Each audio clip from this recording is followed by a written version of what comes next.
Hello learners. तो आ गई है मेरी आज सीरीज 6। अब आप लोग भी जल्दी से आ जाइए। तो आज हम स्टार्ट करेंगे हमारा banking chapter.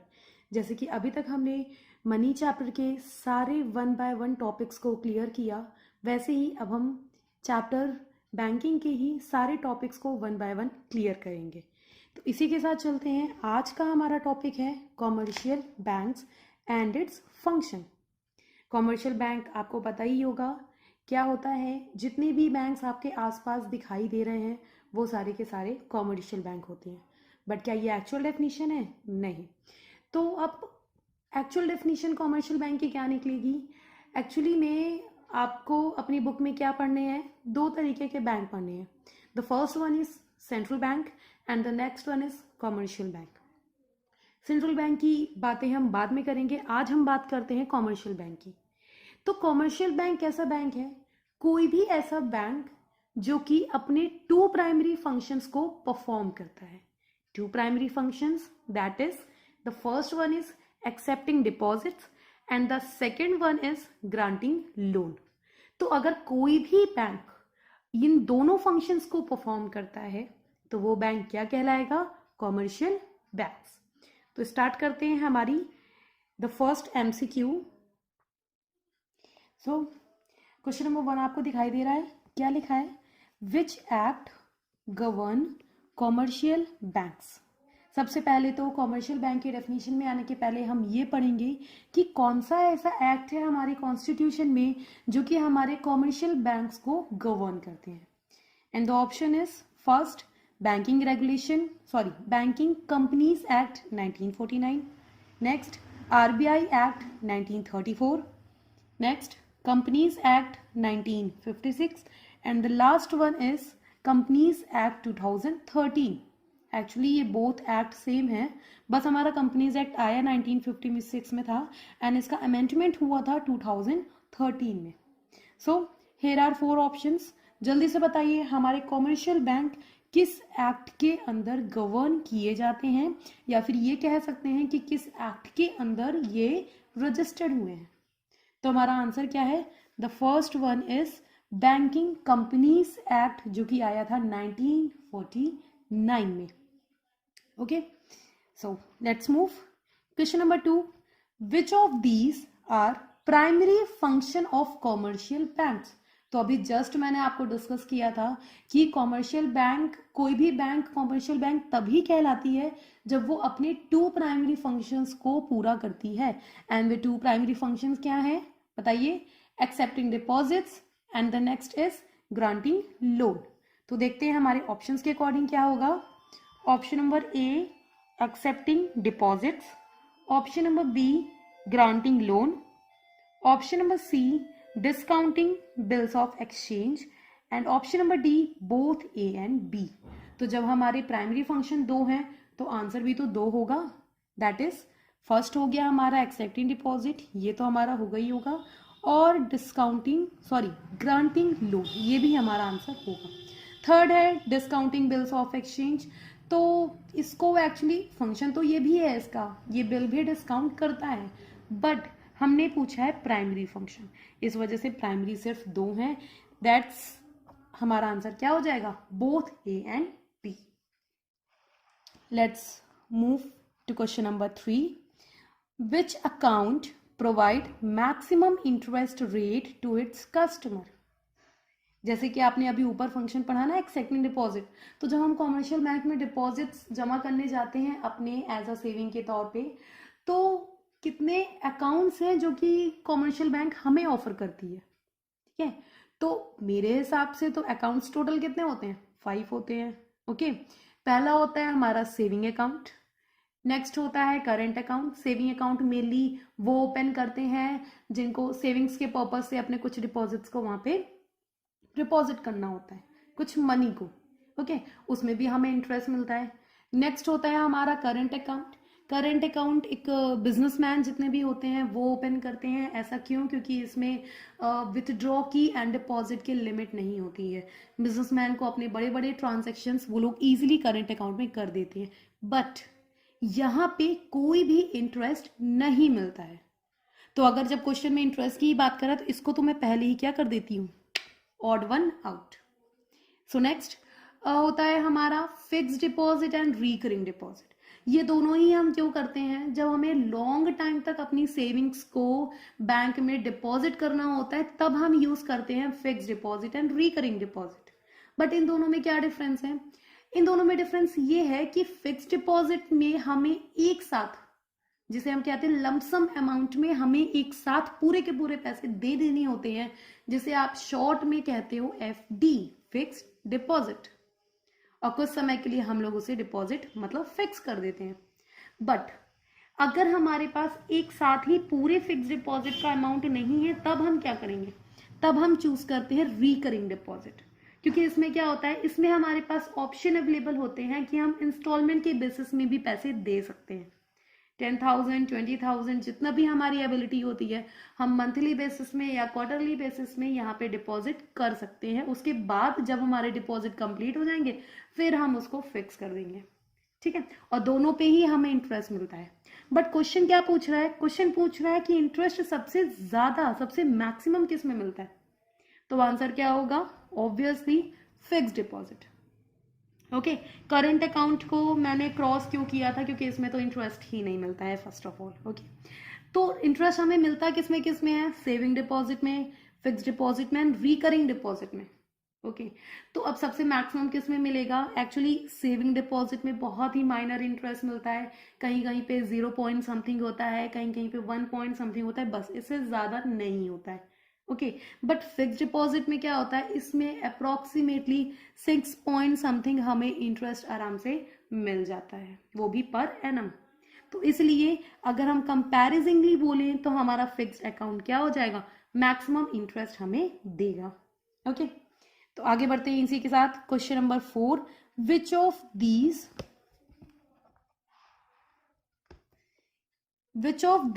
is not a secondary function of commercial bank। अभी तक हम प्राइमरी की बात कर रहे थे, अब हम बात करेंगे हमारे सेकेंडरी फंक्शन की, ठीक। तो अब इसके अंदर क्या ऑप्शन है ये तो आपको ही बताना पड़ेगा, इसमें मैं आपकी कोई हेल्प नहीं करूंगी। क्या क्या ऑप्शन हैं, utility function, agency function, granting advances, none of these.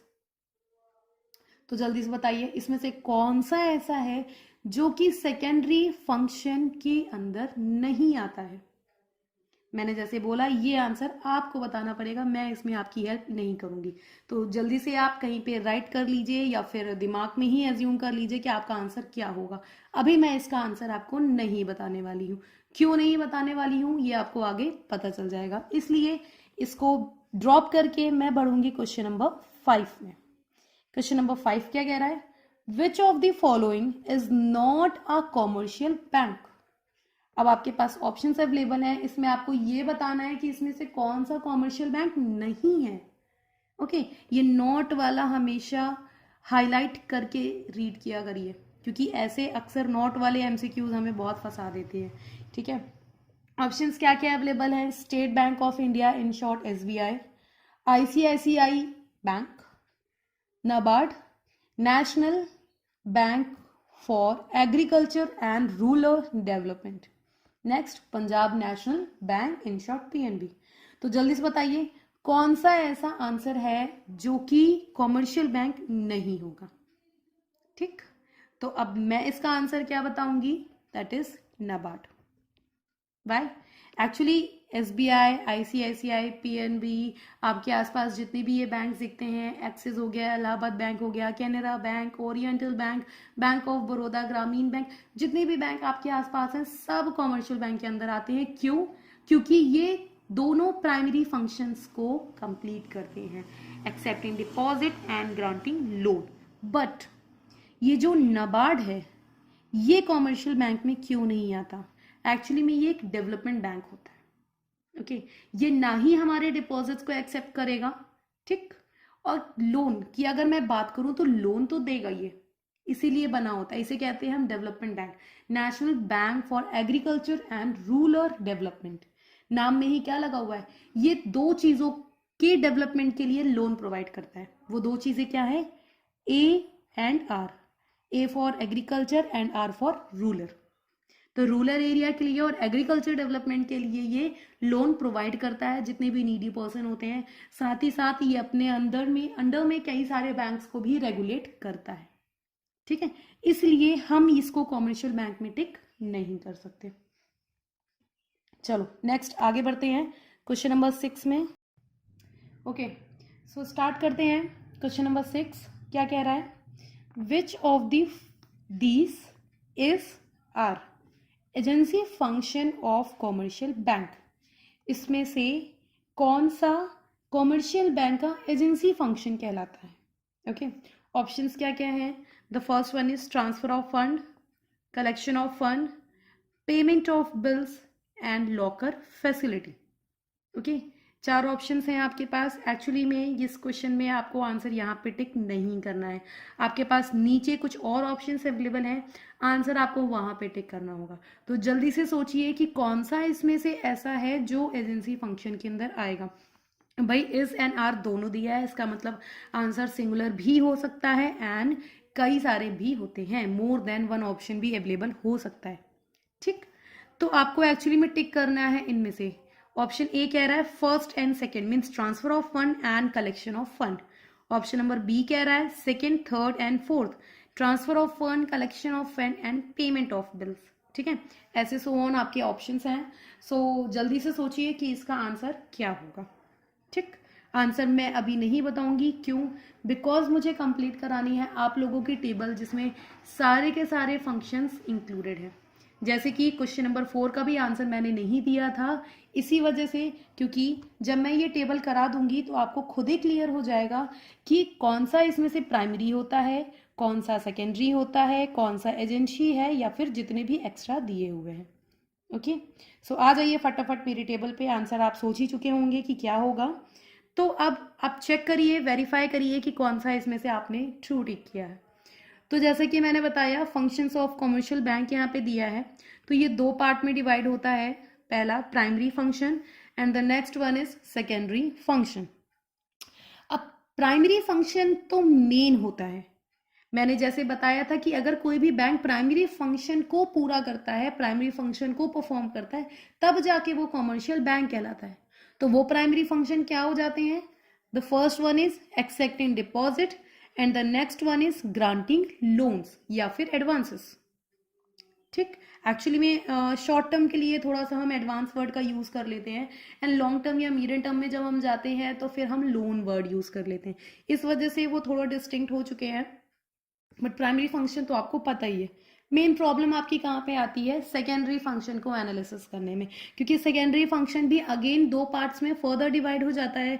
The first one is agency function and the second one is utility function. तो यहां तक तो आपने तैयार कर लिया। अब इसके आगे हम कैसे कैटेगराइज करेंगे कि इनमें से कौन सा एजेंसी है, कौन सा यूटिलिटी है? ठीक है, ये भी आपसे पूछा जाता है, जैसे कि अभी ऊपर वाले क्वेश्चन में ही मैंने पूछा था कि एजेंसी फंक्शन कौन सा होगा। तो इसके लिए आपको आगे की टेबल पे प्रोसीड करना होगा। ये देखिए यहाँ पे सारे फंक्शंस मैंने लिखे हुए हैं। अब इसके अलावा आपको कोई भी ऐसा फंक्शन नहीं मिलेगा जिसका आप आंसर टिक नहीं कर पाओगे। ओके, तो फटाक से इस टेबल को हम रीड करते हैं, फिर आप इस टेबल को लर्न कर लीजिएगा। जैसे कि एक्सेप्टिंग डिपॉजिट में, तो एक्सेप्टिंग डिपॉजिट के अंदर फंक्शंस तो नहीं है, बट यहाँ पे मैंने वो अकाउंट्स लिख दिए हैं, वो डिपॉजिट्स लिख दिए हैं जो कि हम यूज करते हैं, जैसे कि saving deposit, fix deposit, current deposit and recurring deposit. ठीक है, इसका थोड़ा सा एनालिसिस मैंने क्वेश्चन नंबर 2 में ऑलरेडी दे दिया था। ठीक है, तो नेक्स्ट क्या है आपका? ग्रांटिंग लोन्स या फिर एडवांसेस।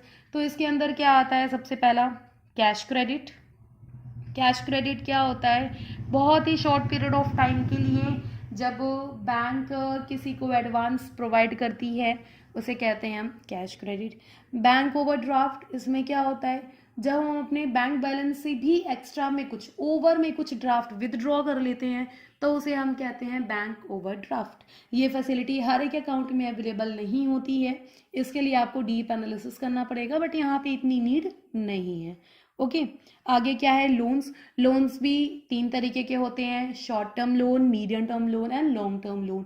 शॉर्ट टर्म लोन जैसे कि अगर 1 साल के अंदर का आप लोन लेते हो दैट इज शॉर्ट टर्म, 1 से 5 साल तक का लेते हो that is medium term, and 5 साल से 20 साल तक का लोन लेते हो दैट इज लॉन्ग टर्म। फिर 20 साल के ऊपर का कोई भी लोन बैंक प्रोवाइड नहीं करती है। उसका मैक्सिमम टाइम 20 ईयर्स होता है, जिसमें आपको पूरा का पूरा interest payment with principal amount pay कर देना होता है। नेक्स्ट आते हैं डिस्काउंटिंग बिल्स, भी इसी में आता है। इसका क्या मतलब है, आपने देखा होगा बिल्स ऑफ एक्सचेंज जितने भी होते हैं ट्रेड में, जैसे कि bills receivable and bills payable. तो जब बिल्स रिसीवेबल में मैच्योरिटी टाइम के पहले हमें पैसों की ज़रूरत होती है तो हम कहाँ जाते हैं, फिर बैंक के पास जाते हैं। सपोज दैट मेरे पास अगर BR पड़ा हुआ है किसी भी मेरे डेटर का, तो मैं क्या करूँगी, 3 मंथ्स बाद अगर उसकी मैच्योरिटी डेट है और मुझे आज ही पैसों की ज़रूरत है तो मैं उस बिल को लेके बैंक के पास जाऊंगी। बैंक के पास जाके मैं बोलूँगी कि ये लीजिए, आप मेरा बिल रख लीजिए और इसके बदले में इसका जितना भी अमाउंट बनता है वो आप मुझे दे दीजिए। तो बैंक क्या करेगी, मुझसे मेरा बिल रख लेगी और उसके बदले में जितने का भी अमाउंट का वो बिल होगा वो मुझे दे देगा पैसा। तो इससे क्या होगा, ये हो गया मेरा डिस्काउंट ऑफ बिल। डिस्काउंटिंग को आप एक और वर्ड यूज कर सकते हो, इनकैशमेंट। ठीक है, बिल को मैंने कैश में कन्वर्ट करा लिया। ठीक है, लिक्विड एसेट्स होती है ये। अब इसमें क्या होता है, जैसे मैंने अब इन कैश तो करा लिया, अब मुझे उससे मतलब नहीं है बिल से। क्यों नहीं मतलब है, क्योंकि अब ये बैंक और हमारे डेटर के बीच की बात है। अब जब 3 मंथ्स पूरे हो जाएंगे तो डेटर जाएगा बैंक के पास और उसको ले जाके उस BR पे पूरे के पूरे पैसे बैंक को मिल जाएंगे विद इंटरेस्ट। ठीक है, तो ये काम भी बैंक हमें करती है कि अगर हमें मैच्योरिटी टाइम के पहले अगर बिल को डिस्काउंट कराना है तो बैंक हमें करा के दे देगी। ओके, अब आ जाते हैं अपने सेकेंडरी फंक्शन में, जिसके अंदर एजेंसी एंड यूटिलिटी फंक्शन आते थे। तो एजेंसी फंक्शंस के अंदर क्या क्या मिलेगा आपको, फर्स्ट है fund transfer. Fund transfer means जैसे कि आपका अकाउंट है जिस बैंक में एंड आपको अपने अकाउंट से किसी को पैसे ट्रांसफर करने हैं तो आप सीधे बैंक से ये डायरेक्टली करवा सकते हो। तो ये फैसिलिटी भी आपको बैंक प्रोवाइड करती है। नेक्स्ट क्या है, चेक कलेक्शन। कहीं से आपको पेमेंट रिसीव करना होता है तो चेक कलेक्ट भी गवर्नमेंट कर लेती है, गवर्नमेंट कह रही हूँ, sorry, commercial bank. Next periodic payments. Periodic payments में क्या होता है, जैसे कुछ ऐसे पेमेंट्स होते हैं जो कि on the basis of period में पे करना ही करना होता है। क्वार्टरली हो गया, हाफ ईयरली हो गया, से मतलब जैसे कि हमें मान लो इंटरेस्ट पेमेंट करना है तो इंटरेस्ट भी कमर्शियल बैंक क्या करेगी, हमारे अकाउंट से वो इंटरेस्ट किसी भी चीज़ का अगर पे करना होगा हमें तो डिडक्ट कर लेगी, और अगर रिसीव करना होगा तो वो हमारे अकाउंट में वापस से क्रेडिट कर देगी। ठीक है, नेक्स्ट क्या है, पोर्टफोलियो मैनेजमेंट। पोर्टफोलियो मैनेजमेंट में आता है, portfolio means group of securities. Securities को जब हमें मैनेज करना होता है तो वो भी हम बैंक से कह के करवा सकते हैं। Next other function. Other functions में थोड़ा सा जैसे कि सिक्योरिटीज से रिलेटेड अगर कोई काम है, ठीक है, हमें परचेज करना है सपोज दैट कोई सिक्योरिटी, तो वो बैंक से कह के हम परचेज करवा सकते हैं। सेल करवाना है वो भी करवा सकते हैं। तो ये सारी चीज़ें आ जाती हैं आपकी एजेंसी फंक्शन के अंदर।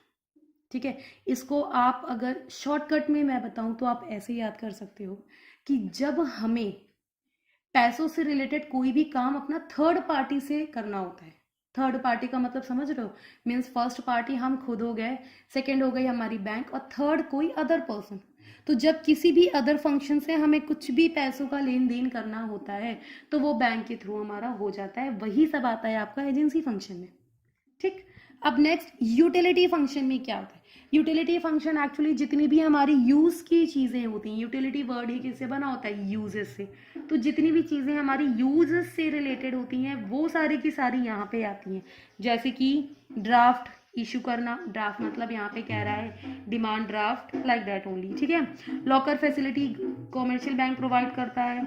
अंडर राइटिंग ऑफ शेयर्स भी कॉमर्शियल बैंक करवा देता है। फॉरेन एक्सचेंज है, जैसे कि कोई करेंसी आपको एक्सचेंज करनी है अपने मनी के टर्म्स में, आप कोई करेंसी को खरीदना चाहते हो या सेल करना चाहते हो तो बैंक के थ्रू कर सकते हो। सोशल वेलफेयर प्रोग्राम्स भी हमारी कॉमर्शियल बैंक्स कराती है, अगर हम भी उसमें पार्टिसिपेट करना चाहते हैं तो वो उनके थ्रू हम कर सकते हैं। तो ये सारी यूजर्स की चीज़ें हैं जो कि यूटिलिटी फंक्शन में इसमें आती हैं। ठीक है, और भी इसमें जैसे कि हमें पासबुक वगैरह गवर्नमेंट कॉमर्शियल बैंक प्रोवाइड करती है, ATM वगैरह हमें देती है, debit card, credit card, master card, ये सारी चीज़ें भी कॉमर्शियल बैंक के थ्रू हम करते हैं, वो भी किस फंक्शन में, यूटिलिटी फंक्शन में। ठीक है। तो आई थिंक अब आपका फंक्शन का जितना भी इशू था कि कौन सा सेकेंडरी है, कौन सा एजेंसी है, कौन सा यूटिलिटी है, ये आपका क्लियर हो गया होगा। तो अब मैं आती हूँ, जो ऊपर मैंने क्वेश्चन इनकम्प्लीट छोड़ दिया था, आई थिंक अब आप कैपेबल हो कि उस आंसर को आप टिक कर सकते हो। तो जल्दी से बताइए कि आपने क्या क्या सोचा हुआ था कि इसमें से कौन सा एजेंसी फंक्शन है। तो अभी हमने पढ़ा थर्ड पार्टी का काम, जैसे कि थर्ड पार्टी को फंड ट्रांसफ़र करने हैं, वहाँ से कलेक्ट करने हैं, कोई भी बिल्स का पेमेंट करना है, बिल्स पेमेंट जैसे कि इलेक्ट्रिसिटी का पेमेंट हो गया, वाटर सप्लाई का पेमेंट हो गया, या फिर कोई अदर पेमेंट हो गया, इंटरेस्ट वगैरह का पेमेंट हो गया, डिविडेंड वगैरह का, तो वो सब चीज़ें हमें यहाँ से पेमेंट एंड रिसीव दोनों हो जाता है, ये भी कह दूँ मैं। ओके। नेक्स्ट है लॉकर फैसिलिटी। लॉकर फैसिलिटी अभी जैसे कि हमने पढ़ा कि ये यूटिलिटी में आता है, तो इसका मतलब सिर्फ 4 वाला छोड़ के आप 1 2 3 को टिक करोगे। तो जल्दी से यहाँ पे ऑप्शंस देखिए, कौन सा ऐसा ऑप्शन है जिसमें 1 2 एंड 3 अवेलेबल है, तो वो है आपका सी। तो C will be the right answer. Okay, next proceed करते हैं क्वेश्चन नंबर 7 में। तो ये है आपका question number 7। Underwriting commission is the function of commercial bank. क्या अंडरराइटिंग कमीशन, लेना या देना, कॉमर्शियल बैंक का फंक्शन होता है? Options yes, no, maybe not. क्या होगा इसका आंसर? एक्चुअली अभी जस्ट हमने जहाँ पे फंक्शन पढ़ा था, यूटिलिटी फंक्शन में तुमने देखा था वहाँ पे अंडर राइटिंग ऑफ शेयर्स आया था। तो अंडर राइटिंग कमीशन वर्ड भले नहीं आया, बट उस अंडर राइटिंग वर्ड से ही आप समझ सकते हो कि obviously it is the function of commercial bank. So the answer is yes. Next question number 8। Government securities include. Government securities में कौन सी सिक्योरिटीज आती हैं? ऑप्शन ए सेंट्रल और state government securities, option B NSC, इसका actually full form होता है national saving certificate, option number C treasury bonds या फिर ट्रेजरिंग बिल्स वगैरह, एक ही चीज़ है दोनों, एंड हो गया ऑल ऑफ दीज। कौन सा इसमें से गवर्नमेंट सिक्योरिटीज कहलाता है? जल्दी से बताइए। तो आई थिंक ये सेंट्रल और स्टेट तो है ही, तो ये तो गवर्नमेंट सिक्योरिटीज होगी ही होगी। यस, एनएससीबी नेशनल सेविंग सर्टिफिकेट भी गवर्नमेंट सिक्योरिटीज होती है। यहाँ पे जब हमें पोस्ट ऑफिस में ये मिलती है, पोस्ट ऑफिस सेविंग बैंक्स जो होते हैं वहाँ पे हमें एनएससी मिलती है, ठीक है, तो वो भी गवर्नमेंट के अंदर ही आती है। ट्रेजरी बिल्स वगैरह भी गवर्नमेंट की ही सिक्योरिटीज होती हैं। सो the answer will be all of this. Okay, next, approved securities are registered under which act? approved securities are registered under which act? तो ऑप्शन देखने के पहले आप पहले ये याद कीजिए कि approved securities क्या होती हैं। ओके, तो मैं एक शॉर्ट डिस्क्रिप्शन आपको देती हूँ कि हमारे इकॉनमी में 3 तरह की सिक्योरिटीज़ तो अवेलेबल हैं जिनको हम जानते हैं। क्या क्या?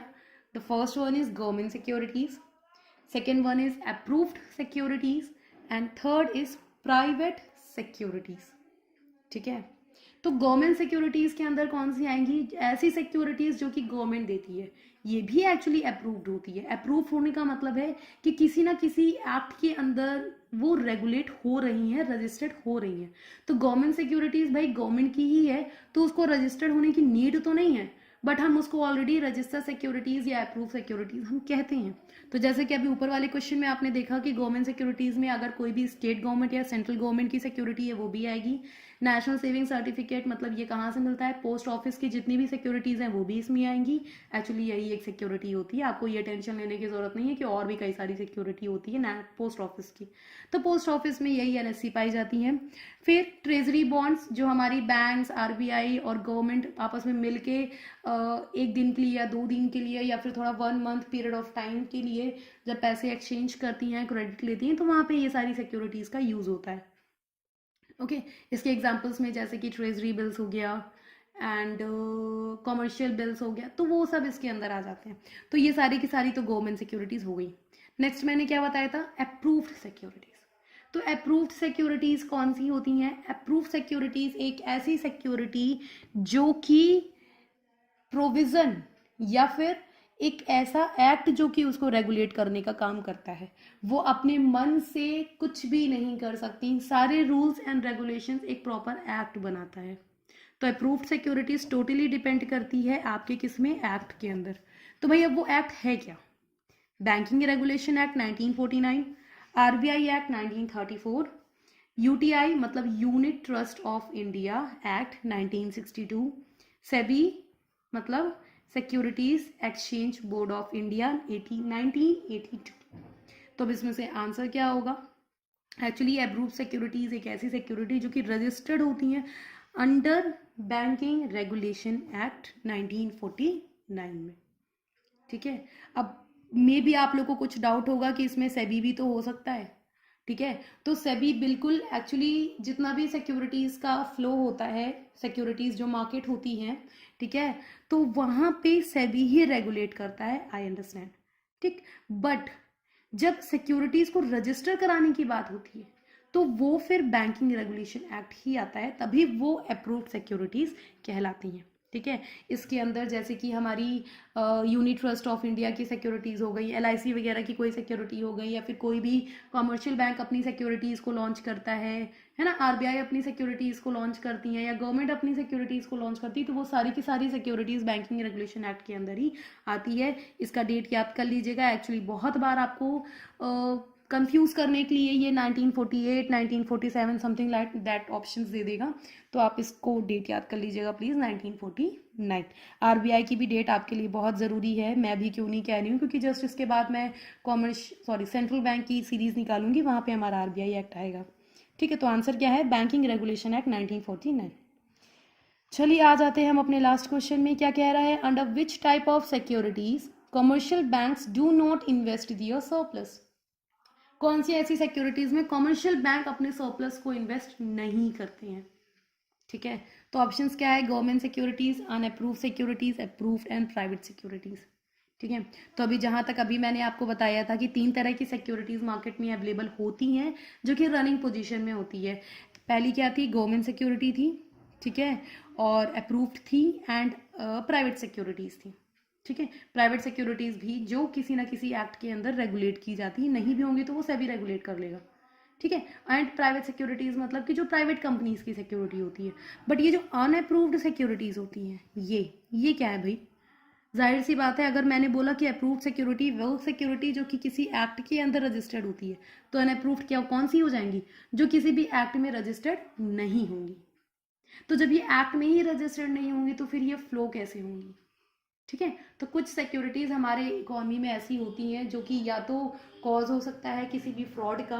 ठीक है, बहुत सारे ऐसे लोग होते हैं जो सिक्योरिटीज को इशू कर देते हैं मार्केट में और लोग अपने पैसे को इन्वेस्ट करने के लिए उन सिक्योरिटीज को परचेज कर लेते हैं। ठीक है, या फिर फ्रॉड नहीं भी है तो कोई ऐसी प्राइवेट सिक्योरिटीज भी मार्केट में आ जाती हैं जो कि अभी तक रजिस्टर्ड नहीं हुई हैं। हो सकता है कोई न्यू कंपनी हो, है ना, जिन्होंने अपनी सिक्योरिटीज को रजिस्टर ना करवाया हो, तो ऐसा भी कुछ हो सकता है, इसलिए वो अनअप्रूव सिक्योरिटीज भी मार्केट में अवेलेबल होती हैं। ठीक है, बट हमारा जो कॉमर्शियल बैंक है वो हमेशा क्या करता है? प्लेइंग सेफ, मतलब ये कभी भी अनअप्रूव सिक्योरिटीज में इन्वेस्ट नहीं करता, क्योंकि उसमें वो ट्रस्ट नहीं कर सकता। तो इन्वेस्ट वो करेगा government approve and private securities में जो कि ऑलरेडी रजिस्टर्ड है। तो किस में वो इन्वेस्ट नहीं करेगा? Unapprove securities is the answer. तो इसी के साथ हमारी commercial bank and its function की सीरीज पूरी होती है। अब जस्ट इसी के बाद मैं लॉन्च करूंगी सेंट्रल बैंक की, तो पहले आप इसको रिवाइज कर लीजिए, एक बार गो थ्रू कर लीजिए इजी वे में, फिर उसके बाद हम नेक्स्ट का टॉपिक क्लियर करते हैं। Thank you so much, I hope आपको सारी चीज़ें क्लियर हो गई होंगी, और अगर नहीं भी हुई हैं तो कमेंट करके मुझसे सारे क्वेश्चंस का आंसर आप ले सकते हैं। Okay, bye bye.